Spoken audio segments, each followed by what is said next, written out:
Attachez vos ceintures, car une nouvelle décision importante vient de tomber. La Cour suprême des États-Unis, par un vote de 7 contre 2, s'est prononcée contre l'administration Trump, suspendant temporairement l'expulsion de migrants vers le Salvador en vertu de l'Alien Enemies Act. La Cour reproche au gouvernement de ne pas avoir respecté les règles de procédure, notamment en n'informant pas correctement les personnes concernées, certaines ayant été embarquées dans des avions en pleine nuit sans préavis.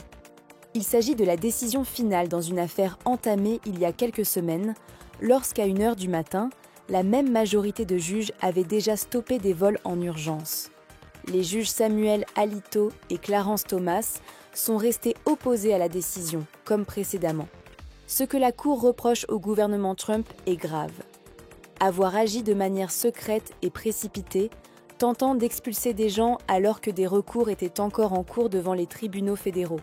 La Cour a également fustigé la Cour d'appel du 5e circuit, qui avait refusé de prendre l'affaire au sérieux, affirmant ne pas avoir compétence, et reprochant au tribunal de première instance de n'avoir consacré que 42 minutes à une affaire de cette ampleur. La Cour suprême, elle, n'a pas laissé passer cela. Elle a estimé que le 5e circuit aurait dû prendre le temps d'examiner les critères d'une injonction, car les droits fondamentaux des personnes étaient menacés. L'affaire est portée par l'ACLU, Union américaine pour les libertés civiles, au nom de plusieurs migrants, principalement vénézuéliens, qui risquaient d'être expulsés sans véritable possibilité de recours. Un autre juge à Washington, Boas Berg, traite en parallèle une affaire similaire concernant plus de 250 personnes déjà envoyées au Salvador.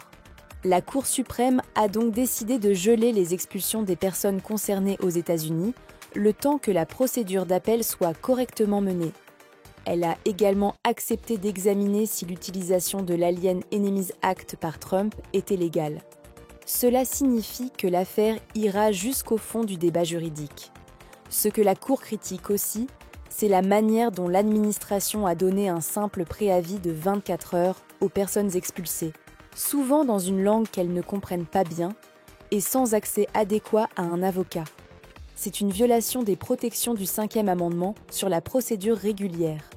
Le fond de l'affaire sera donc de savoir si l'Alien Enemies Act permet réellement d'expulser ces personnes sur simple proclamation présidentielle.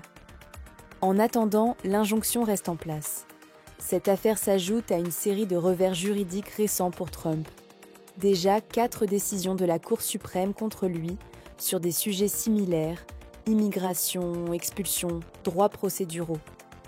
Cela montre que les tribunaux ne valident pas les méthodes de son administration, notamment quand il s'agit de bafouer les droits fondamentaux des personnes migrantes.